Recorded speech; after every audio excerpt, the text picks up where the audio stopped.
Hey everybody, welcome to Bot Master. In this tutorial, we'll learn how to integrate PayPal with a Telegram bot step by step. To begin, log into your PayPal account on the official website and navigate to the developer section. Here, you'll find a toggle switch that lets you switch between sandbox mode, for testing, and live mode, for real transactions. Next, go to the API credentials section, where you'll find your client ID and secret key.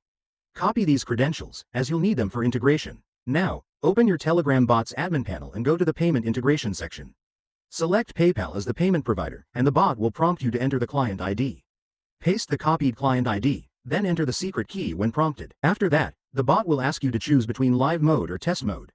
Select the appropriate mode depending on whether you're testing or using real transactions. Once completed, your PayPal integration is successfully set up. You can remove or update these integration anytime through the admin panel. If you need to switch between test and live mode, simply toggle the mode in PayPal and repeat the same process using the respective mode. That's it for this tutorial. If you enjoyed our video and are interested in purchasing our product, click the link in the description box. Thank you for watching.